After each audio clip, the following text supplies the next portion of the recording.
welcome back. Another if stream, subscribe, comment, drop a like if you haven't. Today, let's continue with the Android journey. Introduction to the navigation component.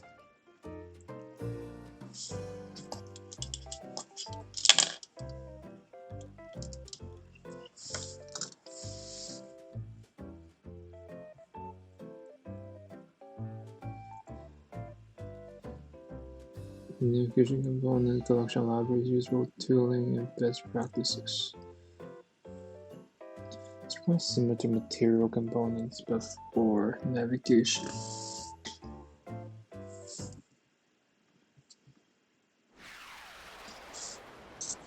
Navigating around an app, by which I mean moving from one screen to another, is an absolutely fundamental part of Android development. Historically, you do this using intense or fragment transactions, which in simple cases, like clicking a button, was easy enough. But what if you wanted to do something just slightly more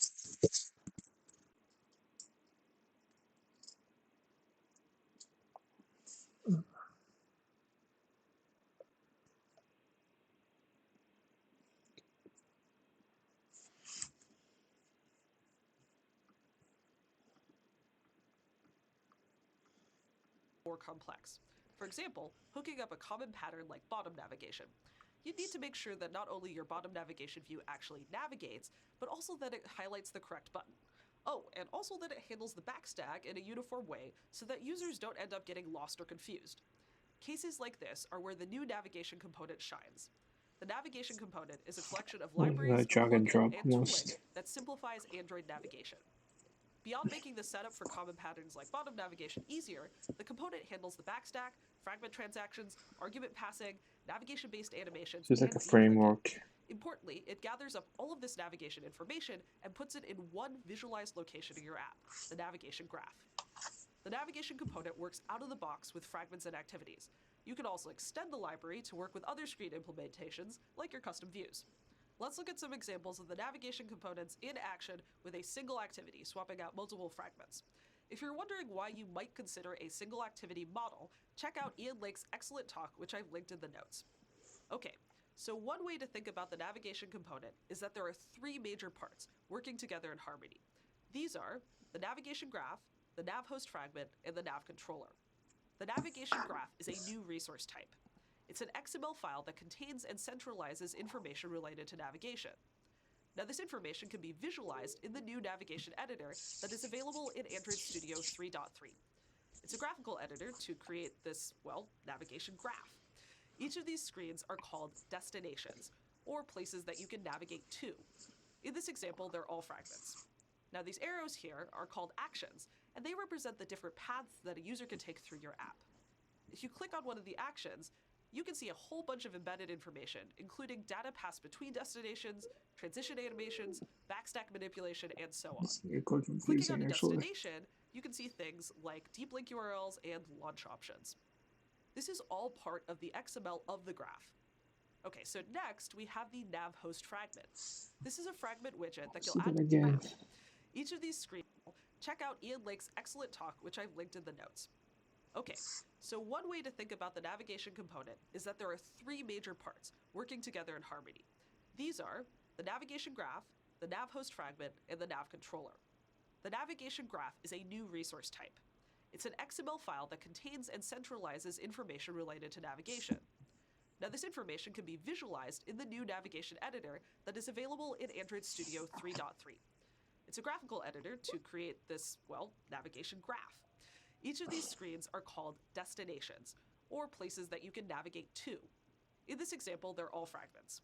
Now, these arrows here are called actions, and they represent the different paths that a user can take through your app. If you click on one of the actions, you can see a whole bunch of embedded information, including data passed between destinations, transition animations, backstack manipulation, and so on. Clicking on a destination, you can see things like deep link URLs and launch options. This is all part of the XML of the graph. Okay, so next we have the Nav Host Fragment. This is a fragment widget that you'll add to your layout, assuming that you're doing fragment navigation. It's basically a window that swaps in and out different fragment destinations that are included in your navigation graph. The final piece of the puzzle is the Nav Controller. Each Nav Host Fragment has a Nav Controller that you'll use in your Kotlin or Java code, And this is what actually instructs is the nav window that swaps, assuming that you're doing fragment, Nav Host Fragment. This is a fragment widget that you'll add to your layout, assuming that you're doing fragment navigation. It's basically a window that swaps in and out different fragment destinations that are included in your navigation graph. The final piece of the puzzle is the Nav Controller. Each Nav Host Fragment has a Nav Controller that you'll use in your Kotlin or Java code, and this is what actually instructs the navigation to occur. So if I write some code like this, the Nav Controller will then perform this navigation action based off of all of that information that was in the navigation graph, and it will ultimately swap out which fragment is shown in the Nav Host Fragment. Now here I'm using the action's XML ID to specify which of those action arrows to follow, but an even better way to do this is using the navigation component's Safeargs plugin. The Safeargs plugin generates code to allow you to do type-safe navigation and argument passing. First, you'll add the Gradle plugin to your code. This will generate classes based off of your navigation graph. It'll make these direction classes for any destination that has actions, and it'll make args classes for any destination with arguments. If you take your original navigation statement, you can swap in these generated classes and you'll get something that looks like this. Instead of referring to an action by its XML ID, you're making sure that you have an action that's actually associated with your destination. You can also set arguments on the action. Pass in the wrong type and the code won't compile. Getting the arguments you passed through is easy. Simply use the generated args class, and you have type-safe access to only the correctly named arguments. No need to worry about the key value pairs of yesteryear. So that was simple navigation. Let's talk about setting up that bottom nav. The navigation component includes an additional navigation UI library in Java and KTX extensions for Kotlin that have support for options menus, bottom navigation, navigation view, and navigation drawer. It also works with action bar, toolbar, and collapsing toolbar. For our bottom nav, you'd add the bottom nav to your XML as normal. You'd also create an XML menu with IDs that match the XML IDs of your destinations in your navigation graph that you want the bottom. Create an XML menu. You'd add the bottom nav to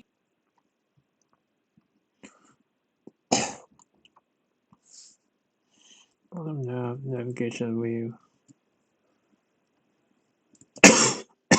your XML as normal. You'd also create an XML menu with IDs that match the XML IDs of your destinations in your navigation graph that you want the bottom navigation to go to. Then you'd use Navigation UI to wire up the rest. In Kotlin, that's done with this handy extension function.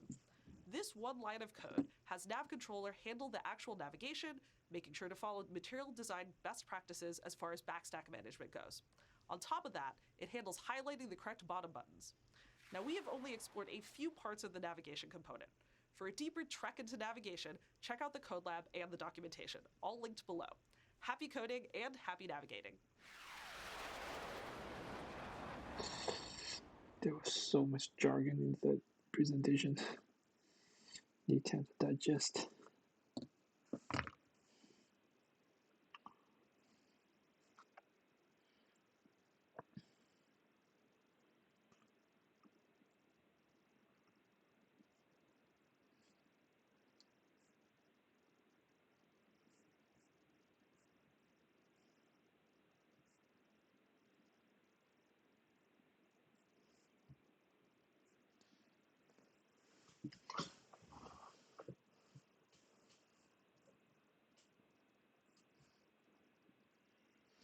Hold on.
You add the intent to the word tab to navigate between two activities. Why this is a useful navigation pattern now.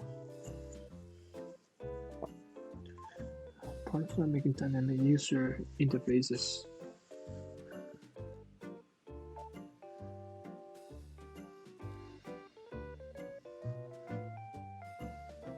Conflict tabs are one activity. Fragments.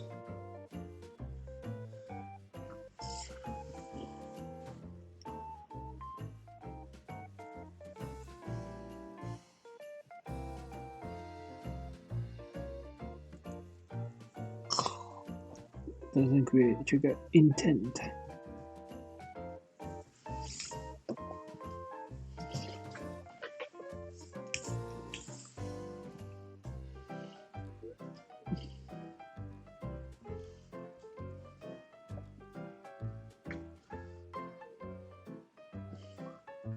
Switching tabs may swap out the previous fragment with another fragment. All this happens without launching another activity.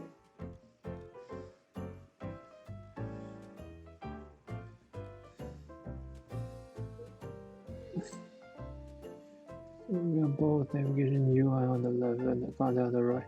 Can each be contain a separate fragment? Both fragments exist simultaneously in the same activity.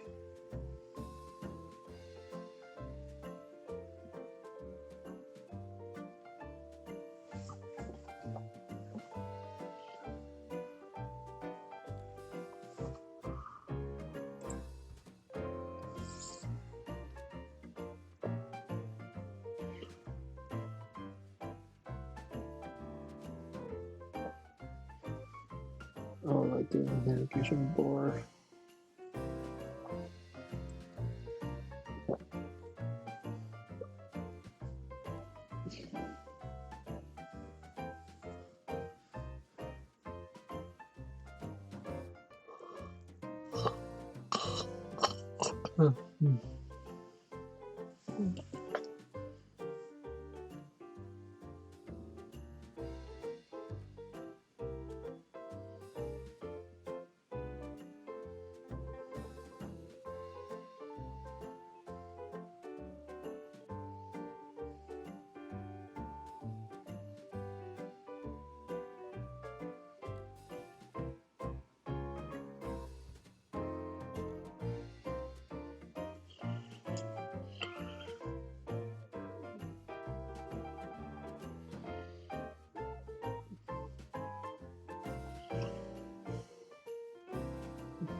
Okay, let's turn on the word.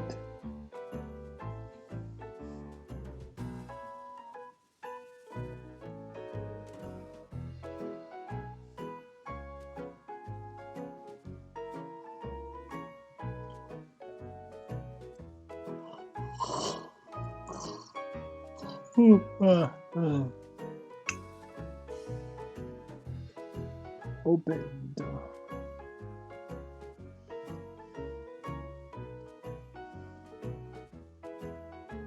words.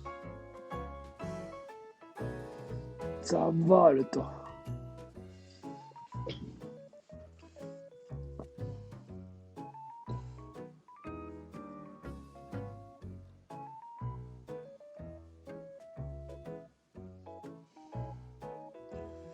Useful piece of your app's UI.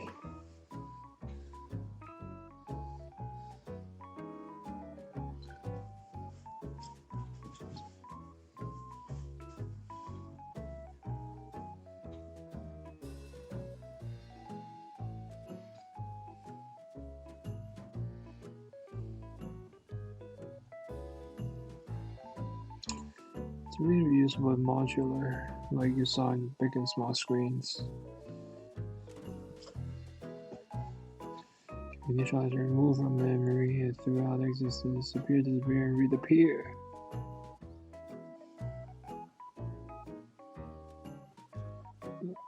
Life cycles.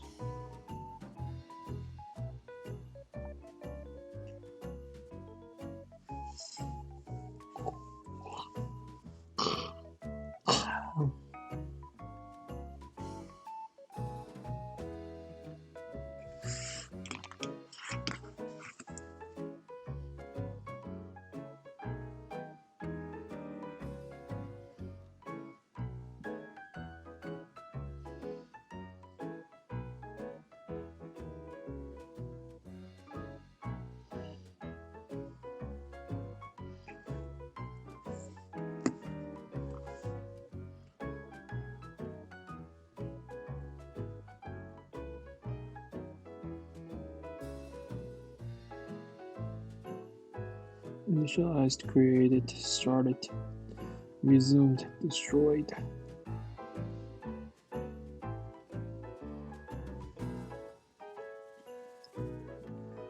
Oh,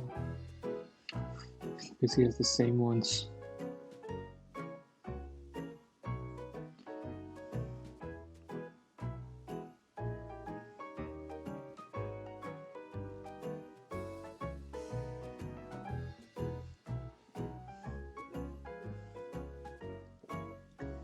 I don't understand the difference between those two. One is real and one doesn't. This one you can see, which is like focus.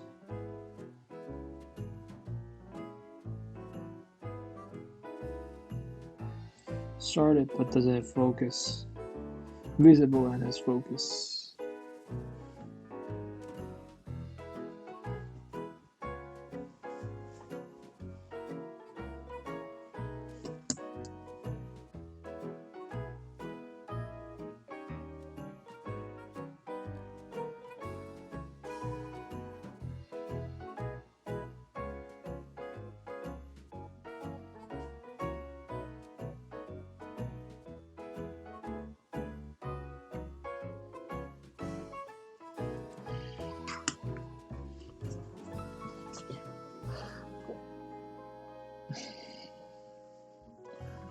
Transition between states.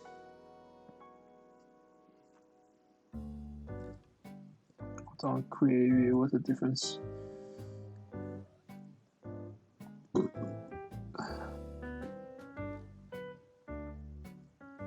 This has no creative view.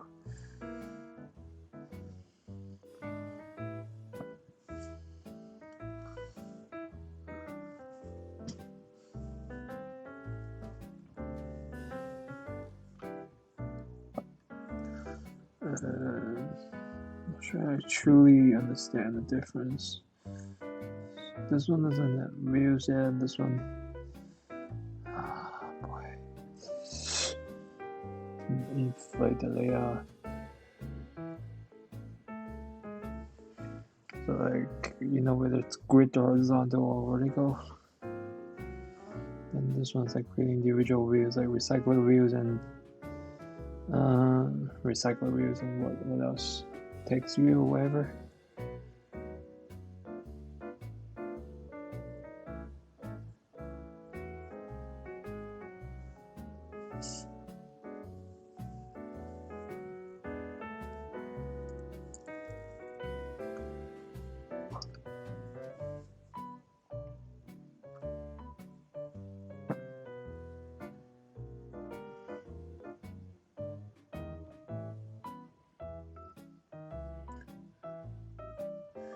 Yeah, for this one, user's name created. Why are they different though? Like, why bother separating two instead of having perfect parallelism?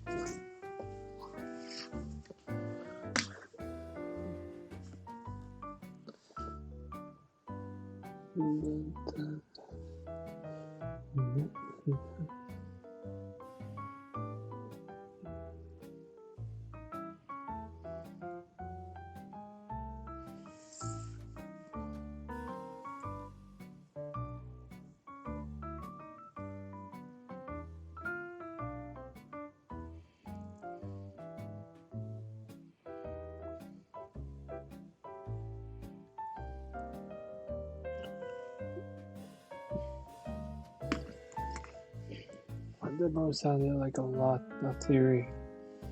You now know the basics of how fragments work and how they're similar and different to activities. For the remainder of this callback, you put the knowledge to work. First, you will migrate the words that you work previously used and base.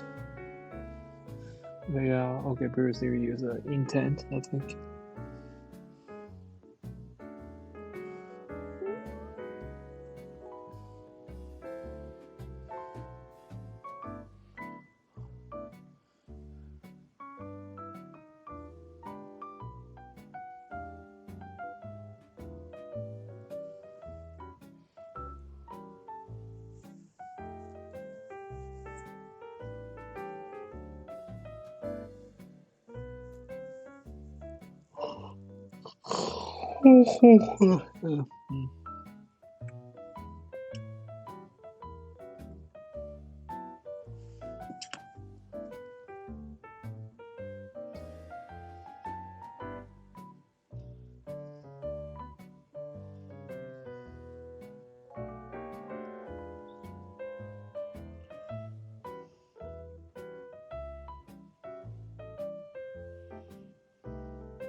Create fragment and layout files.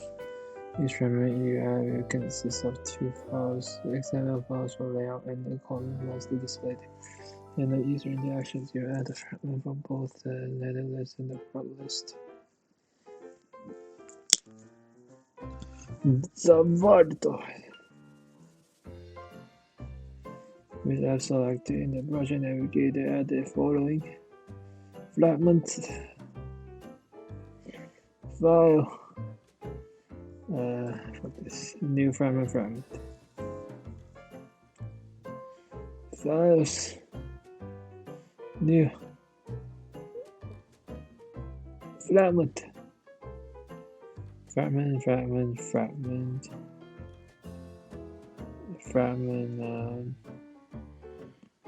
blank. Let's try fragment blank. There's a fragment blank. Give me this.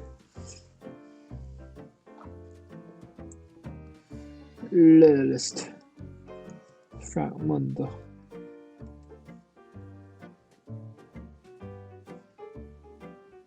Interesting. Fragment letter list. Looks a little bit different. That's okay. Let's see where it added it. We added it here. Grail sync.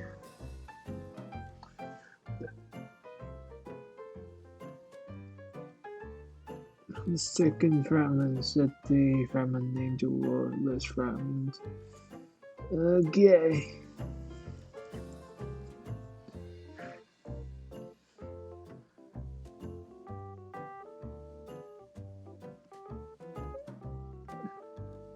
So somehow transition from the previous one to this new one.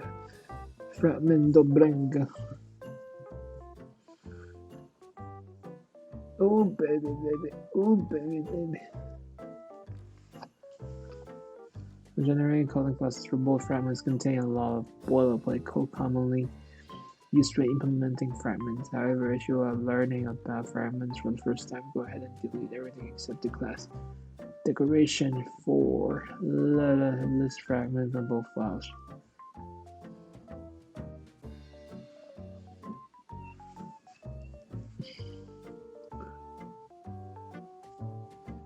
Oh, it does a lot of shit.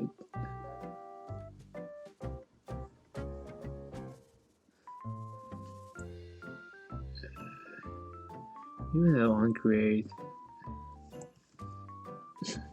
No.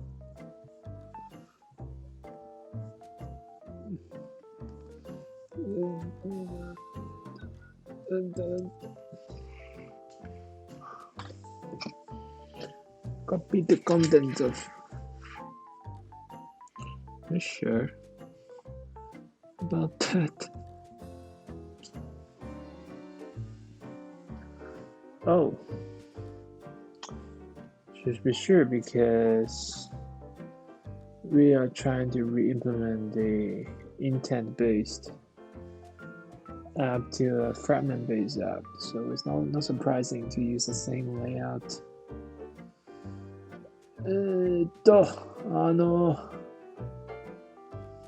Here. Which one? Activity main XML. Boom shakalaka. Boom shakalaka.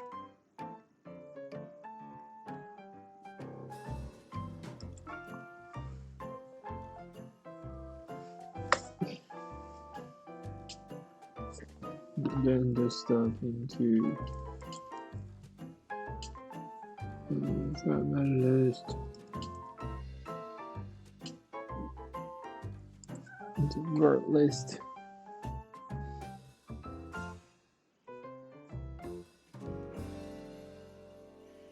Honestly, it looks very different.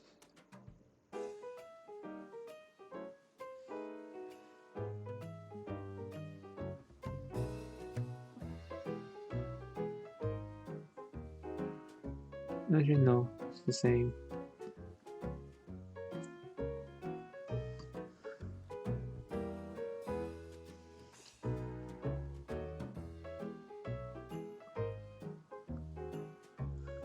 So, it's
actually an important distinction.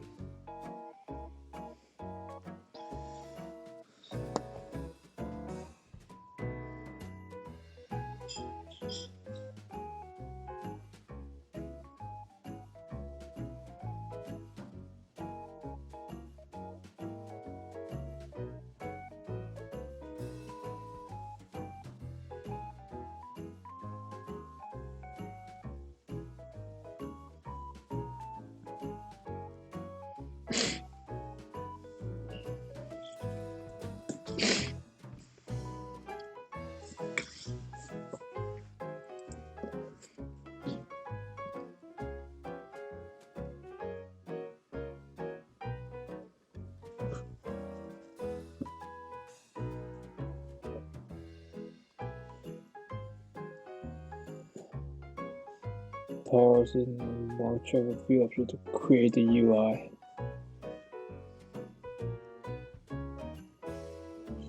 I think this is a very good explanation. Here, read the XML, parse it, and then make the view object.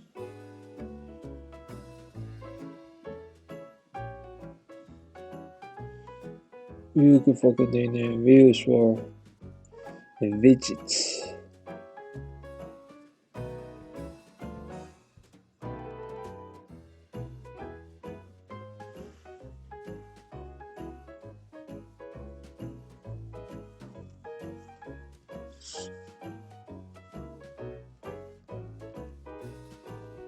Select those containers like layouts. So I think that's what they mean by inflate a layout. Let's see what bind wheel means. That's a very good, very clear definition though. Love it.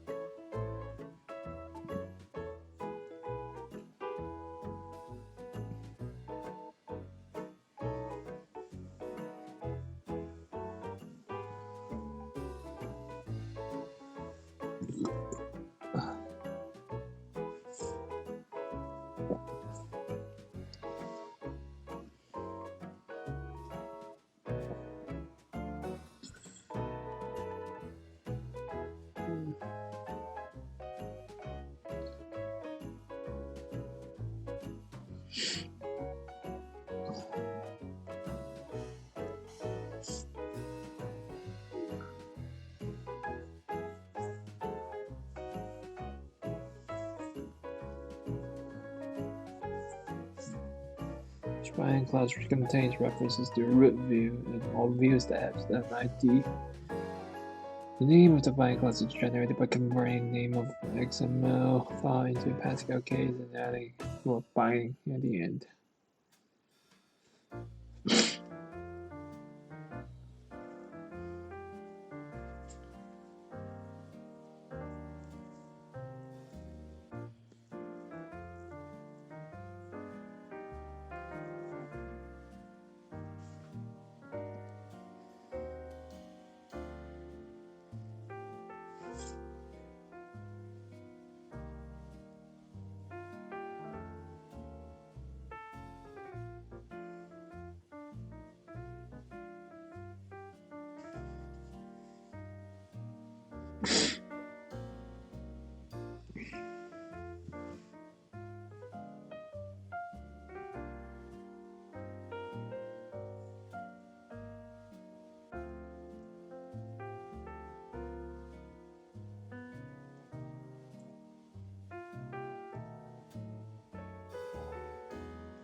Since of the binding class for using the activity perform the following steps in the activities one create method.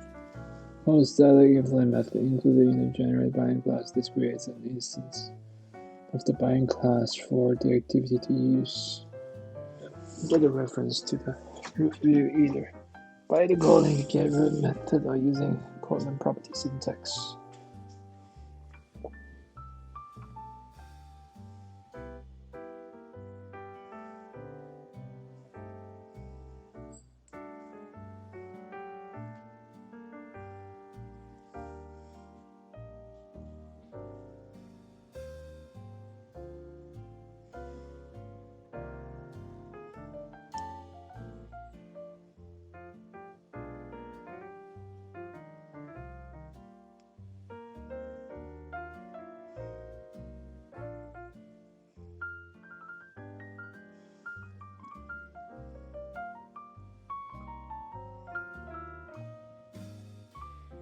Call the static inflate method included in the generated binding class.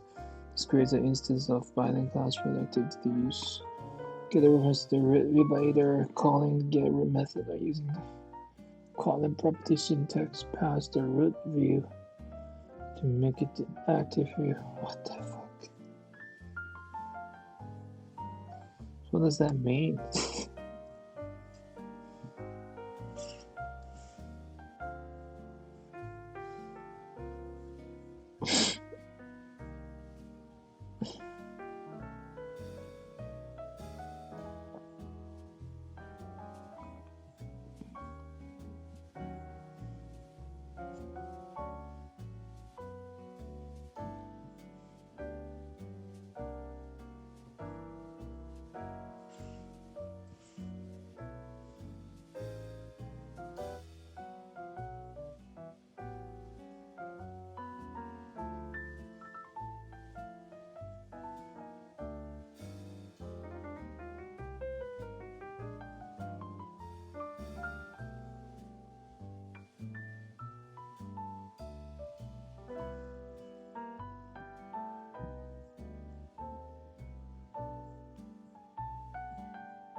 sound.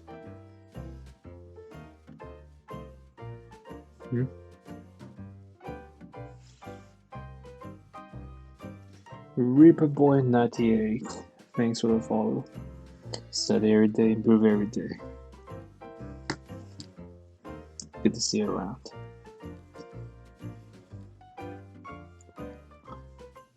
Enable view binding, impure gradle.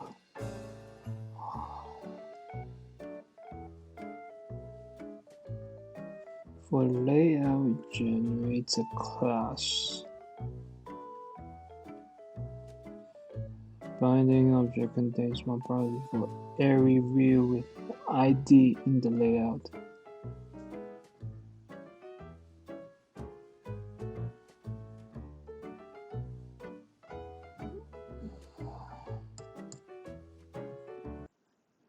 Let's see if this person can explain it. Use the new view binding library to replace Find View by ID in your app. It lets you write concise, safe code with less boilerplate. Instead of having to look up every view, it generates a binding object that holds all the views for you. View binding adds safety. When you inflate a view, the binding object will automatically give you the right type. In this example, the greeting is automatically a text view, and if the view is only present in landscape, the binding will be nullable. This helps you avoid crashing in production. And what's really cool is you can use view binding in both Kotlin and the Java programming language. Let's dive in and see how to use it in your app. View binding requires Android Studio and the Android Gradle plugin 3.6 or higher. To use it in your module, enable it in your build.gradle file. You don't need to include any libraries to use view binding. When you enable the compiler, it will automatically recompile your project and generate binding objects for every layout. So, if you have a layout file called activityMain.xml, view binding will generate a small class called activityMainBinding. It'll have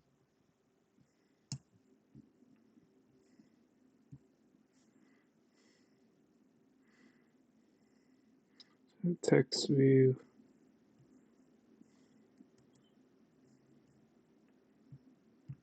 one correctly typed and null safe property for every view with an ID in the layout.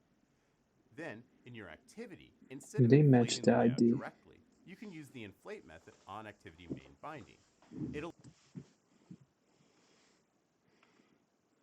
See what this greeting is all about. It's greeting, and there's a text view. Then, in your activity, instead of inflating the layout directly, you can use the inflate method on activityMainBinding. It'll inflate the layout for you and return a binding object with all views bound.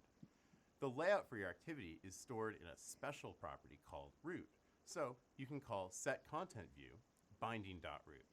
And that's really all you need to know to get started with view. So, it'll inflate the layout for you and return a binding object with all. This one, like, you can access the stuff like binding dot something. All views bound. The layout for your activity is stored in a special property called root, so you can call setContentView So this one does the layout. binding.root. And that's really all you need to know to get started with view binding. It's really that simple, and it's a lot safer and more concise than Find View by ID. If you like view binding and want to take it a step further to bind views declaratively, consider taking a look at the data binding library, which gives you the ability to automatically bind views. Go ahead and try it out in your modules today. We'd love to hear your feedback. Thanks for watching. Be sure to like and subscribe to learn more about Android development.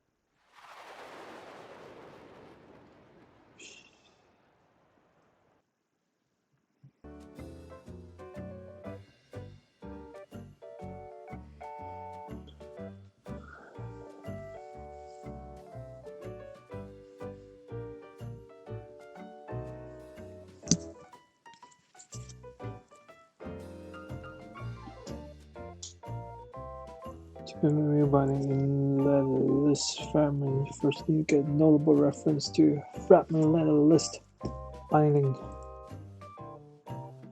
Binding classes like this are generated by Android Studio for each layout file when the view binding properties are enabled under the build features section. And the properties name are the same as the ID name, I think. Type should be fragment letter list binding. Should have initial value of null.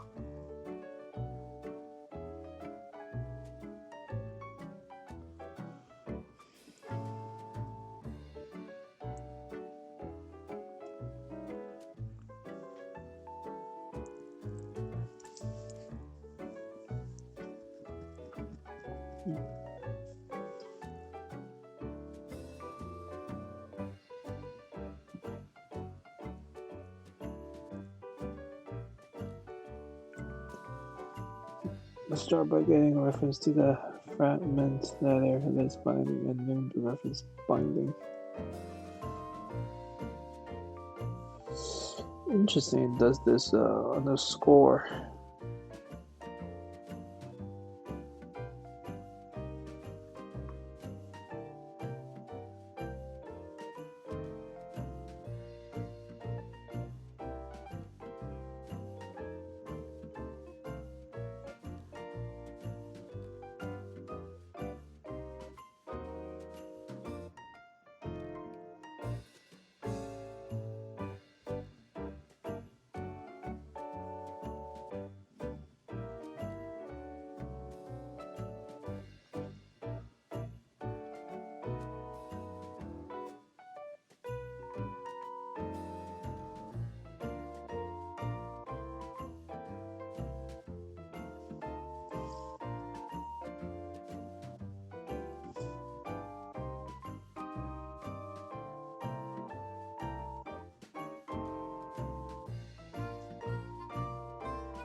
Oh.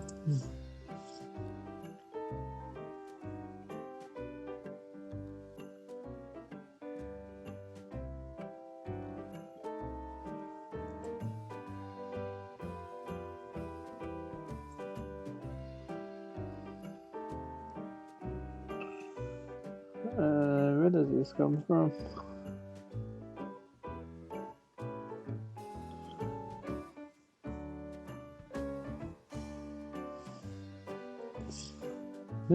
Here.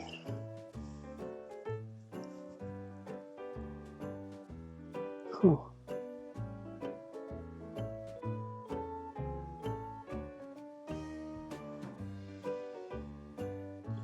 Complete the mission by receiving a call. Related methods.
On create view.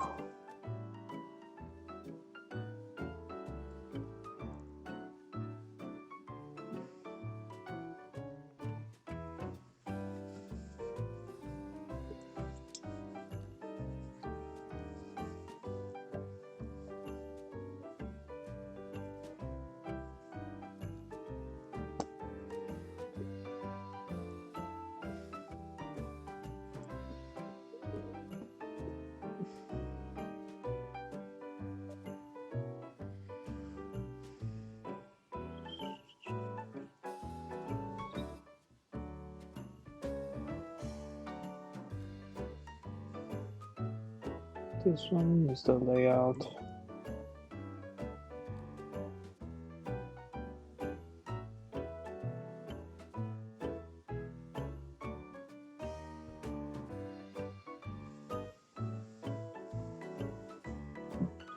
Can use cycler wield.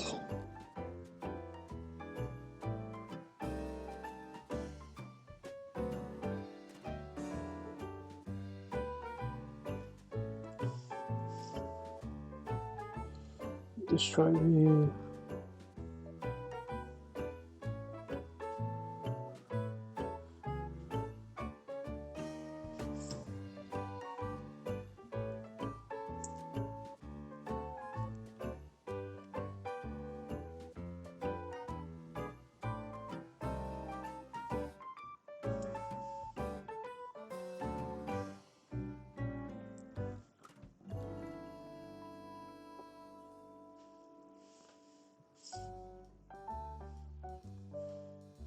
On create option menu.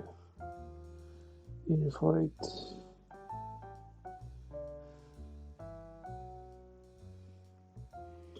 Somebody has the inflator passed in.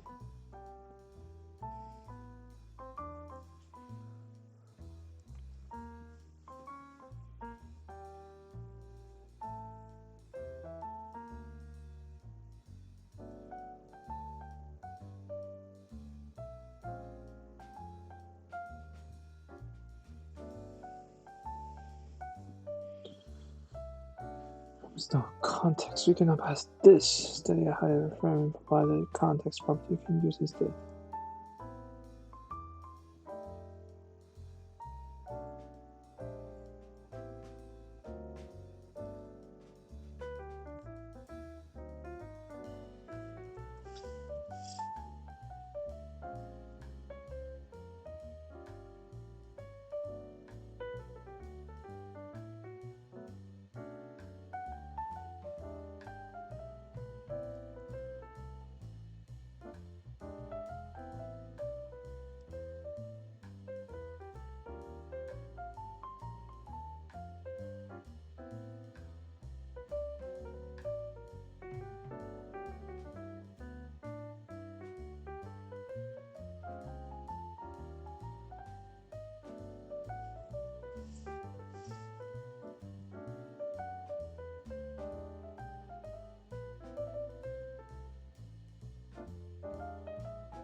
Main activity doesn't do much.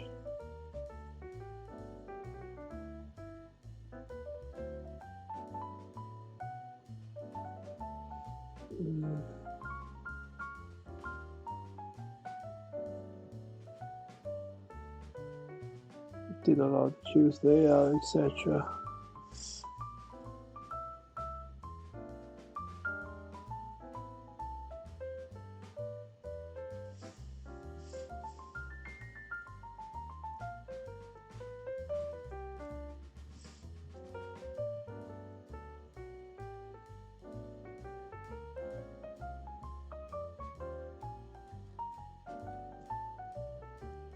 I think the main activity should contain only this.